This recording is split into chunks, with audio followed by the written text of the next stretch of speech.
কিন্তু তার পিছনে ওই মিস্ত্রি ভাই আমার গিয়ে একটা কারেন্টের তারে জয়েন করেছে, আবার সেই তারটা কারেন্টে গিয়ে জয়েন করার পরে তবে ধূপ করে লাইট জ্বলে, আবার সুইচ মারলে আলো জ্বলে, আবার সুইচ বন্ধ করে দিলে আবার বন্ধ হয়ে যায়, হয় না? কিন্তু এই যে আমাদের ইলেকট্রিক ম্যান, যিনি ইলেকট্রিক ভাই আমার যে আছেন, তিনি কারেন্টের তারটা দিল তবেই ভালো লাগছে, কিন্তু তবেই আলো জ্বলছে, কিন্তু আল্লাহ সব পারে তার প্রমাণ প্রত্যেক জায়গায় জায়গায় দিয়ে রেখেছেন। কোনটা অস্বীকার করবে? কোনটা অস্বীকার করবে? কেন? আপনি দেখেছেন আপনার এলাকায় ওই জোনাকি পোকা ঘরে এর পেছনে টিপ টিপ টিপ টিপ করে লাইট জ্বলে, কোনদিন দেখেছেন এই জোনাকির পিছনে কেউ তার নিয়ে ঘোরাঘুরি করছে? বা কোনদিন গিয়ে চার্জ দিয়ে নিয়ে আসে আবার এই ধীপ ধীপ ধীপ ধীপ করে আলো জ্বলে? আল্লাহ সব পারে তার প্রমাণ, আপনি কোন জায়গায় কোনটা অস্বীকার করবেন? কবি ছন্দের মাধ্যমে আরো কি লিখছে দেখো। बिना कारेंटे जोनाकी बाती जलाय, बिना खोटीते आसमान केमन भेसे रय, बिना कारेंटे जोनाकी बाती जलाय, बिना खोटीते आसमान केमन भेसे रय, झिनुकेर पेटे मुक्ता राखे दयामय, 7,000 धन मानिक राखे सापेर माथाय, झिनुकेर पेटे मुक्ता राखे दयामय, 7,000 धन मानिक राखे सापेर माथाय, সূর্যের এত আলো কোথা থেকে এলো, সূর্যের এত আলো কোথা থেকে এলো, জানে আল্লাহ শুধু। আল্লাহ আল্লাহ আল্লাহ আল্লাহ আল্লাহ আল্লাহ আল্লাহ আল্লাহ আল্লাহ আল্লাহ আল্লাহ আল্লাহ আল্লাহ আল্লাহ আল্লাহ আল্লাহ আল্লাহ। মায়ের পেটের ভিতরে যে বাচ্চা থাকে তুমি আল্লাহ খাবার জুগিয়ে দাও গো তাকে। আমরা মানুষ আমরা অনেক সময় বলি দুবেলা দুমুঠো খাওয়া হয় না। কেন খাওয়া হয় না? তোমার নিশ্চয় গন্ডগোল আছে। কেন? ওই পুকুরের ভিতরে যে পাকাল মাছ থাকে, পাকাল মাছের ভিতরে পেটের ভিতরে যে পোকা থাকে, আল্লাহ তার খাদ্য যোগান দিয়ে রাখে, আল্লাহ তার খাদ্য যোগান দিয়ে রাখে। আমরা মানুষ, আমাদেরকে আল্লাহ শ্রেষ্ঠ করে ঘোষণা করলো, আর তুমি মানুষ হয়ে বলছো দুবেলা দুমুঠো খাওয়া হয় না। নিশ্চয় তোমার গন্ডগোল আছে, তবেই তো আল্লাহ তোমার ওই খাদ্য যোগান দেয় না। গন্ডগোল আছে। কবি ছন্দের মাধ্যমে আরো কি লিখছে দেখো। মায়ের পেটের ভিতরে যে বাচ্চা থাকে তুমি আল্লাহ খাবার জুগিয়ে দাও গো তাকে। মায়ের পেটের ভিতরে যে বাচ্চা থাকে তুমি আল্লাহ খাবার জুগিয়ে দাও গো তাকে। সারা দুনিয়াতে আল্লাহ তোমার করুণা, যত মাখলুক আছে কেউ ভোকা থাকে না। সারা দুনিয়াতে আল্লাহ তোমার করুণা, যত মাখলুক আছে কেউ ভোকা থাকে না।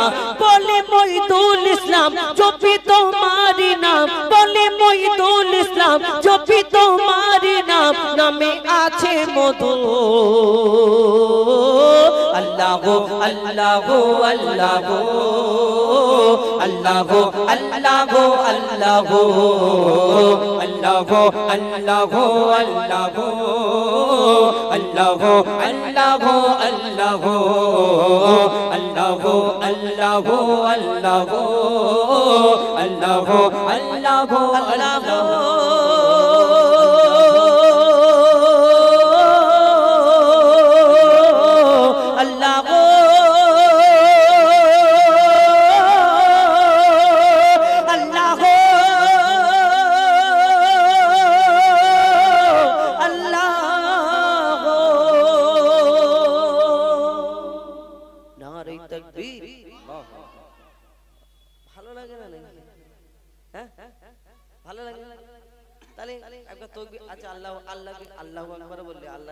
খুশি হবে না?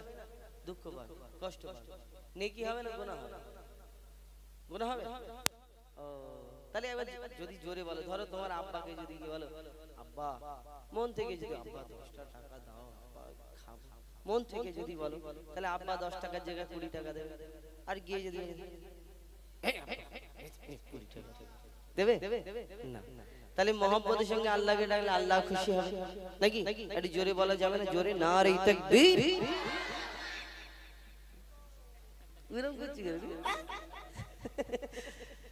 সবাই মিলে ওর মধ্যে সবাই যাবে নারে তাকবীর আল কোরআনের আলো আল হাদিসের আলো ও ঘরে ঘরে যাবে। আচ্ছা তোমাদের বলতে হবে না, আমি শুধু গজল বলি, তোমাদের বেশি ডিস্টার্ব করব না, হয়তো কষ্ট পাবে, বলবে ভাই আমাদের শুধু তাকবীর দেওয়াচ্ছে কষ্ট পাবে। গরমের সময় আপনারা আরাম করে বসুন। এখন আমি একটা দুটো আপনাদের সঙ্গে পবিত্র নাত শরীফ শোনাই, কেন হামদ একটা দুটো শুনিয়েছি, তারপরে পবিত্র নাত শরীফ আপনাদের সঙ্গে শোনাবো, তারপরে আপনাদের আবার জলসার ব্যবস্থা আছে নাকি? হুজুর আছে আমাদের সাইফুল্লাহ সাহেব সুদূর বাসন্তী থেকে উপস্থিত হবেন আপনাদের সম্মুখে। তানার খুব সুন্দর, তানার মুখ থেকে আমরা শুনে থাকি ইউটিউবের মাধ্যমে। তারপরে তিনিও গজল বলেন। তানার মাদ্রাসায় আমরা গিয়েছিলাম, ওনার মাদ্রাসাতে আমরা দুবার প্রায় 2-3 বার অনুষ্ঠান করেছি। তো যাই হোক, তিনি আসবেন আপনাদের সম্মুখে, তানার মূল্যবান কিছু বক্তব্য এবং কিছু কথাবার্তা দিনই আলোচনা আপনাদের সম্মুখে শোনাবেন, আপনারা মন দিয়ে শুনবেন। এখন একটি ঘটনামূলক গজল আপনাদের সম্মুখে শোনাই, একটু মন দিয়ে শুনতে হবে। ঘটনামূলক গজল আপনাদের মন দিয়ে শুনতে হবে। এবং আমি অনুরোধ করব আমার ভাইরা যারা রাস্তায় দাঁড়িয়ে আছেন কষ্ট করে, আমার দাদারা সুন্দর বসার ব্যবস্থা করেছে, হয়তো প্যান্ডেলের ব্যবস্থা করিনি, চেয়ার টেবিলের ব্যবস্থা করেনি, তো অনুরোধ করব একটু যদি রাস্তায় না দাঁড়িয়ে, আবার অনেকজনা বললে আবার চলে যায়, যাবার দরকার নেই, যদি না ভালো লাগে আসতে হবে না, কিন্তু যদি বসে যান তাহলে ভালো লাগবে। কেন অনেকজন আবার ভাবে আমি হ্যাঁ। তো আপনাদের সম্মুখে আমরা গজল শোনাবো, আপনাদের যদি একটু ভালো লাগে একটু বসবেন, আমি বেশি কিছু বলবো না। তো এখন ঘটনামূলক গজল শোনাই যে আপনাদের এই এলাকা থেকে অনেকজন হয়তো হজে গিয়েছেন, কিন্তু আপনাদের এই এলাকায় দেখবেন হাজী সাহেবরা আসার পরে কি দেয়, জমজমের পানি আর খেজুর দেয়, তাই না? কিন্তু আপনাদের এলাকায় দেখবেন ওই খেজুরের মধ্যে অনেক রকম খেজুর থাকে, গোল খেজুর, পাকা খেজুর, শুকনো খেজুর, লম্বা খেজুর, একটা খেজুর থাকে বিনা দানার খেজুর। আপনাদের এই এলাকায় কত হাজার হাজার খেজুর গাছ আছে, কোন খেজুর গাছে এমন দেখাতে পারবে না যে খেজুর গাছে খেজুর হয় কিন্তু খেজুরের মধ্যে দানা থাকে না, এরকম হয় না, হয় না। কিন্তু আরবের বুকে যে বিনা দানার খেজুর হাজী সাহেবরা যে আনে, এই বিনা দানার খেজুরটা হলো কি করে? সব খেজুরের মধ্যে যদি দানা থাকে, এই বিনা দানার খেজুরটা কি করে হলো? মন দিয়ে শুনতে হবে। এই গজলটা শুধু বিনা দানার খেজুর নয়, আরো অনেক কিছু রয়েছে, মন দিয়ে শুনতে হবে। আমার দয়ার নবী মায়ের নবীকে আল্লাহ ধরনীর বুকে পাঠালেন, তার আব্বা জান ছিলেন না, তিনি এই ধরনীর বুকে মা আমিনার ঘরে যখন আসলেন, মা আমিনা বড় চিন্তা করে, কষ্ট করে যে আল্লাহ এত সুন্দর একটা ফুটফুটে বাচ্চা দিয়েছেন, কিন্তু এর আব্বা নেই, কেমন করে মানুষ করব? তখন আল্লাহর তরফ থেকে মা আমিনার কাছে কি খবর আসে, কবি ছন্দের মাধ্যমে লিখছে, দেখো। মা আমিনার দোলাই দেখো, দোলে মিমের ফুল, দুনিয়া ঘুরে পাবে না গো যাহার সমতল।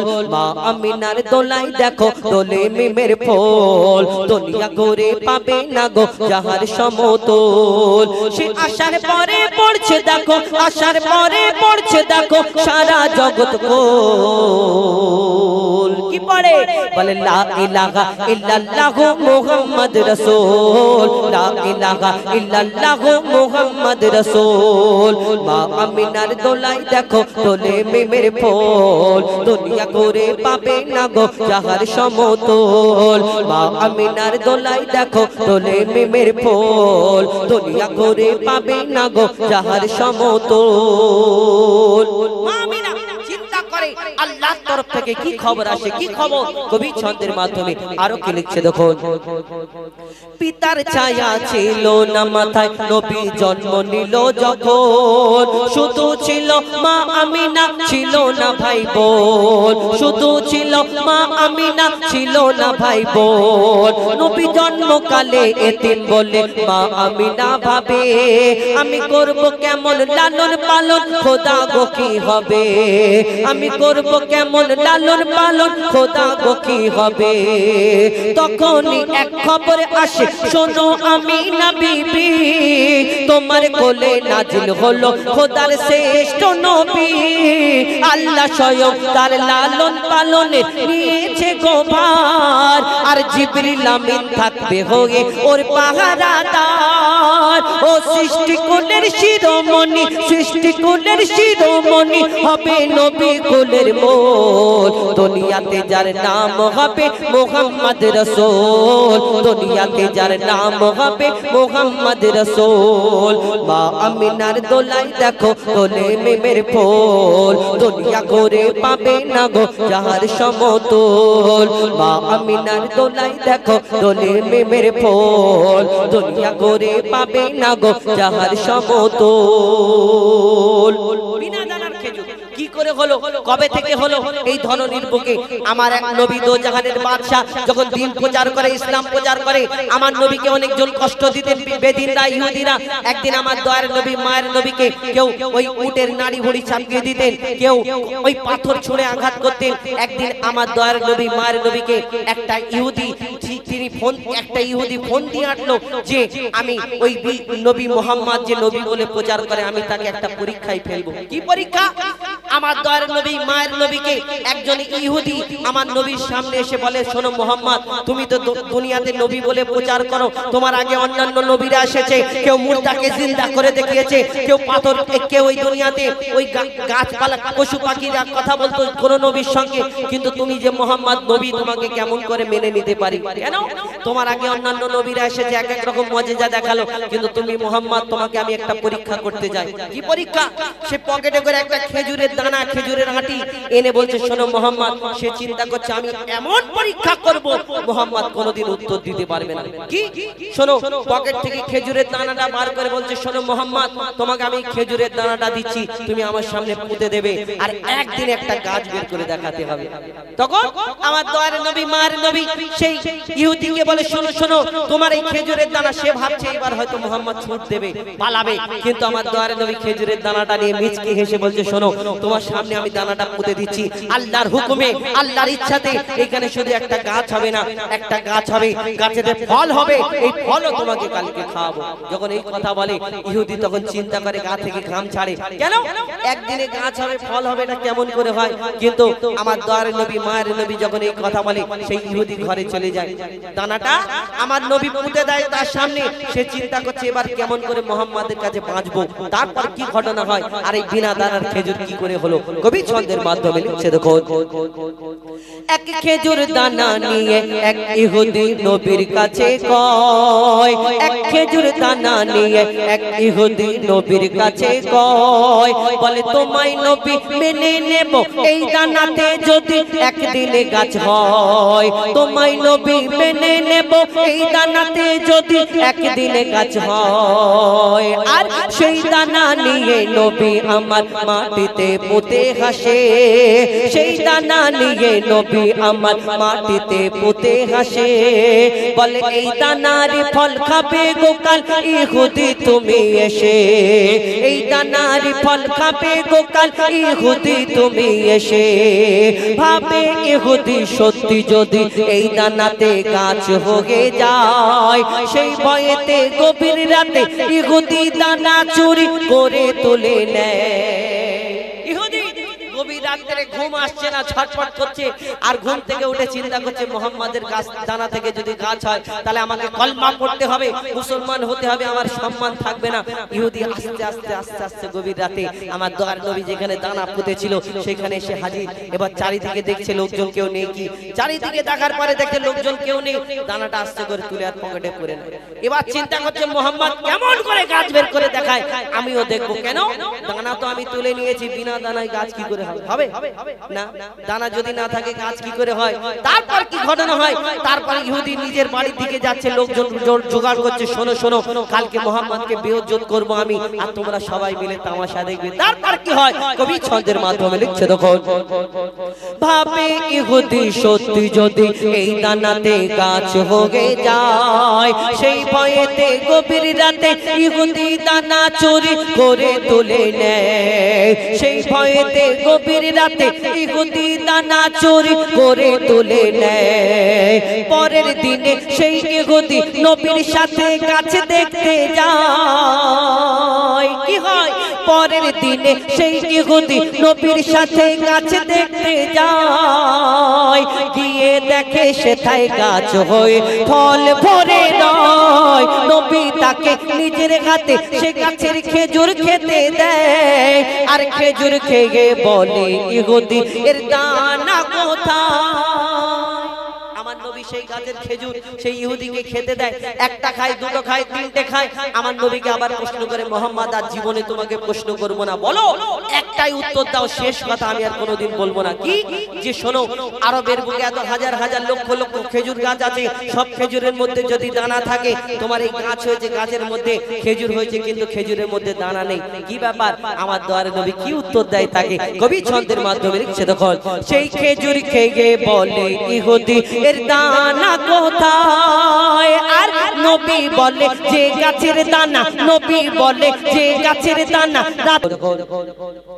স্বপ্নে আবার বলছে খোদা বুঝতে পারোনি কুরবানি দিল আল্লাহর পছন্দ হয়নি আবার স্বপ্ন দেখালেন কি হয় স্বপ্নে আবার বলছে খোদা বুঝতে পারোনি তোমার প্রাণের প্রিয় প্রিয় জিনিস করো কুরবানি তোমার প্রাণের চেয়েও প্রিয় জিনিস করো কুরবানি স্বপ্নে আবার বলছে খোদা বুঝতে পারোনি তোমার প্রাণের চেয়েও প্রিয় জিনিস করো কুরবানি খোদার ইশারা বুঝে নিল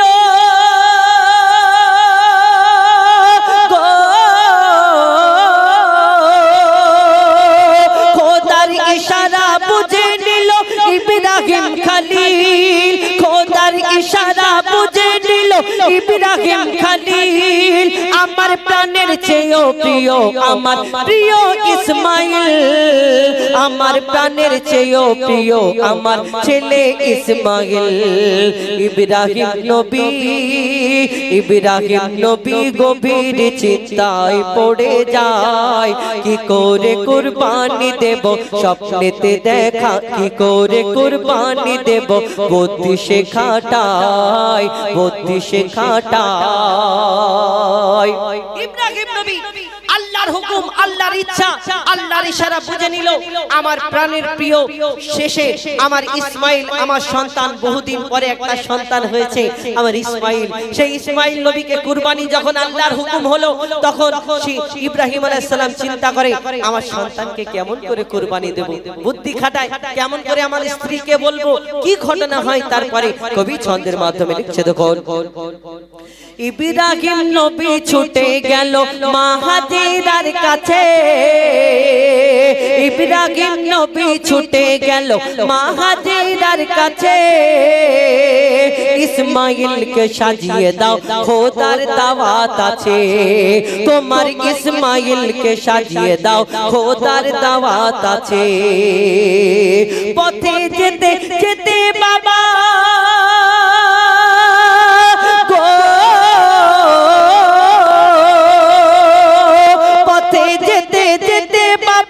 इस्माइल के कोई पते जेते जेते बाबा इस्माइल के कोई खोदार आदेशे छुरी चालाबो तुम्हारी गलाय बाबा तुम्हारी गलाय এই কথা শুনে এই কথা বলে ইব্রাহিম নবী কেঁদে ফেলে দেয় ইসমাইল বলে শহীদ হব খোদার ইশারায় খোদার ইশারায় ইসমাইল নবী ছোট ইসমাইল নবী তখন ইব্রাহিম নবীর যখন চোখে পানি এসে যায় বাবা চিন্তা করো না এটা আল্লাহর ইচ্ছা এটা আল্লাহর ইচ্ছা আল্লাহ আমাকে পছন্দ করেছে আল্লাহ আমাদের কবুল করবে আল্লাহ আমাদের পছন্দ করেছে ইসমাইল নবী যখন এই কথা বলে ইব্রাহিম নবী ইসমাইল নবী আস্তে আস্তে সেইখানে চলে যায় যেই জায়গায় কুরবানি করা হবে ইসমাইলকে শুইয়ে দেওয়া হলো ইসমাইল আলাইহিস সালামকে শুইয়ে দেওয়া হলো কুরবানি করবে কি ঘটনা হয়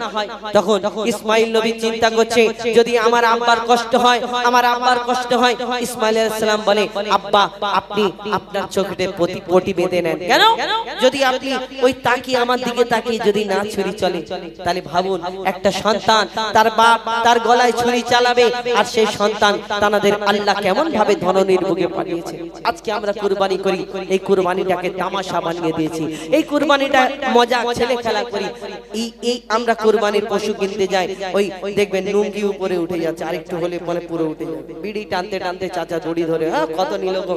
কিন্তু এই কুরবানি কি ঘটনা ঘটেছিল যদি আমরা একবার চিন্তা করি কবি ছন্দের মাধ্যমে আরো কি লিখছে দেখুন।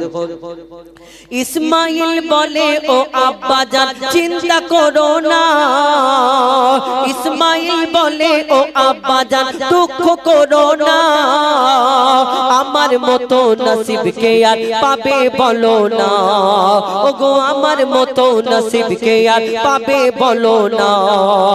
ইসমাইল বলে চোখে তোমার পটি বেঁধে না, ইসমাইল বলে চোখে আপনার পটি বেঁধে না, আল্লাহর রাগে আমার গলায় ছুরি চালিয়ে দাও, আল্লাহর নামে আমার গলায় ছুরি চালিয়ে দাও। চোখে পটি বেঁধে যখন চোখে পটি বেঁধে ছুরি চালায়, চোখে পটি বেঁধে ছুরি চালায়, পাথর হলো দিল, ভাবে আল্লাহর রাগে কুরবানি হয়েছে ইসমাইল। চোখে পটি আল্লাহর নামে যখন ছুরি চালায় হাতে গরম গরম রক্ত অনুভব করে, মনে করে আমার সন্তান আমার ইসমাইল আল্লাহর রাহে কুরবানি হয়ে গেছে, আল্লাহর রাহে কুরবানি। তিনি চোখের পটিটা খুলে দেখে অবাক, কি হয় কবি ছন্দের মাধ্যমে লিখছে দেখুন। চোখে পটি বেঁধে চোখে পটি বেঁধে ছুরি চালায়, পাথর হলো দিল, ভাবে আল্লাহর রাগে কুরবানি হয়েছে ইসমাইল, আল্লাহর রাগে কুরবানি হয়েছে ইসমাইল। চোখের পটি খুলে দেখে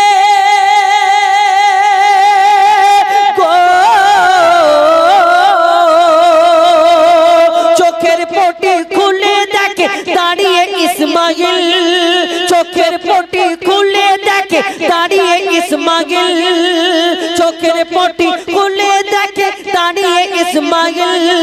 জান্নাত হতে দোম্বা পাঠায় রব্বুল আলামিন, আমার রব্বুল আলামিন, আমার রব্বুল আলামিন। ইব্রাহিম নবী ইব্রাহিম নবী পাশ করেছে খোদার পরীক্ষায়, ইসমাইলকে সরিয়ে সেথা তোমরা রাখা হয়, তোমরা রাখা হয়, তোমরা রাখা হয়। ইসমাইল ইব্রাহিমকে আল্লাহ তাআলা ফেলে পরীক্ষায়, আমার নামে কুরবানি দাও স্বপ্নেতে দেখায়, স্বপ্নেতে দেখায়। কুরবানি আমরা কুরবানি এখন বর্তমান যুগে বর্তমানে কত রকম কুরবানি করি, কতজন কত রকম কত চিন্তা ভাবনা করি, এই কুরবানিতে কত রকম নিয়ম নীতি আমরা করি। আবার এই কুরবানির পশু নিয়ে আপনাদের এদিকে কি হয় জানি না, এই কুরবানির পশু আমাদের ওইদিকে বিশেষ করে কুরবানির পশু আসার পরে একটা গরু বা দুটো গরু যদি গাড়ি করে আসে, প্রায় 50-100 জন ছেলে মিলে সবাই মিলে ওই পশুটাকে ঘিরে নিল।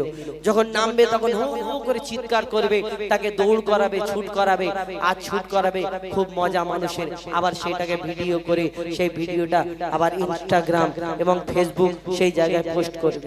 এটা হয় আমাদের ওইদিকে অনেক রকম নিয়ম নীতি। আবার অনেকজনা এই রকম গরু ওই রকম গরু আমরা পশু কুরবানি। আল্লাহ তো এই মন দেখে, আল্লাহ তোমার এই সাদা গরু কি কালো গরু দেখবে না, আল্লাহ তোমার ছোট গরু কি বড় গরু দেখবে না, আল্লাহ এই দুনিয়াতে তোমার কুরবানি তোমার ত্যাগটা দেখবে।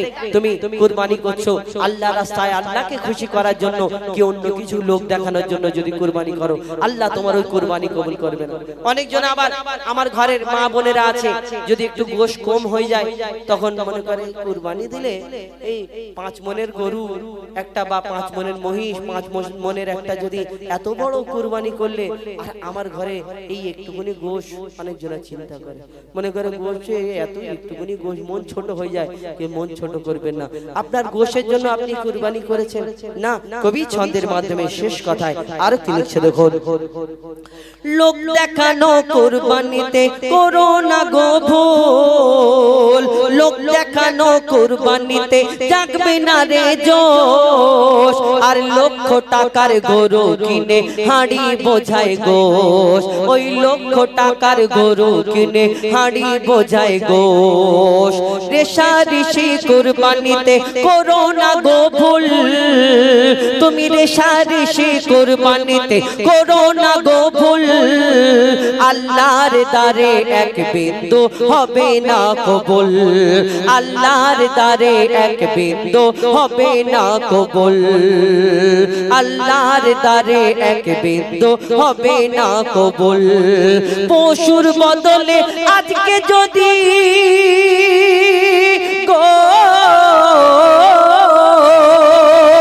পশুর বদলে আজকে যদি ছেলে কুরবানি হতো পশুর বদলে আজকে যদি প্রতি ঘরের ছেলে কুরবানি হতো কুরবানির চাঁদ উঠলে সবাই মাতম মানাতো সবাই মাতম মানাতো মইদুল ইসলাম খোদার কাছে শুকরিয়া জানায় কুরবানি এমন করো তাতে আল্লাহ খুশি হয় আল্লাহ খুশি হয় ইব্রাহিমকে আল্লাহ তাআলা ফেলে পরীক্ষায় আমার নামে কুরবানি দাও স্বপ্নেতে দেখায় সকাল বেলায় ছুরি চালায় উটের গলায় সকাল বেলায় ছুরি চালায় উটের গলায় এই কুরবানিতে আল্লাহ তাআলা খুশি নাহি হয় খুশি নাহি হয় খুশি নাহি হয় কুরবানি সম্পর্কে আমি অনেকক্ষণ বললাম আর সত্যি বলতে আপনাদের এখানে আমি এই বসে বসে গজল বলছি আমি অ্যাকচুয়ালি বসে বসে বলি না আমি সব প্রত্যেক জায়গায় দাঁড়িয়ে দাঁড়িয়ে বলি আমার কিছুদিন আগে খুব একটা বড় দুর্ঘটনা হয়েছে মানে একটু অন্যরকম শরীর খারাপ খুব একটা অনেক বড় ব্যাপার যাই হোক তো তারপর থেকে আমি আর হয়তো আপনাদের সেই আগের মতো আরো এর থেকে আরো জোরে জোরে বলতাম তো আপনাদের দোয়া ভালোবাসা যদি থাকে আবারও আগের মতো আমি হয়তো বলতে পারবো এই যে বসে বসে বলছি আমার শরীর অসুস্থতার কারণে আমি এখন বসে বসে বলি তবে দোয়া করবেন আমার জন্য যেন আমি আবারও আগের মতো যেমন আমি বলতাম যেমন গাইতাম এরকম যেন পারি আর এখন আমাদের পরবর্তী শিল্পী এদের কণ্ঠ থেকে একটা শুনুন ডুয়েট কণ্ঠে তারপরে ইনশাআল্লাহ আমি আমার ভাই যে গজল বলেছেন জুম্মার নামাজ সম্পর্কে এবং আরো দুটো একটা ঘটনামূলক গজল বলবো কেন একটা না এটা সুরের ব্যাপার আমাদের কোনো মিউজিক নেই বা জলসা যদি হয় যে বক্তব্য তো এই সুরের ব্যাপার তো অনেক কষ্টের ব্যাপার তো পরবর্তী শিল্পী এদের কণ্ঠ থেকে একটা দুটো গজল শুনুন তারপরে ইনশাআল্লাহ আমি আবার আসবো কিছু গজল বলবো তারপরে আমাদের জনাব সাইফুল্লাহ সাহেব তিনি আসবেন আপনাদের সম্মুখে কোরআন হাদিস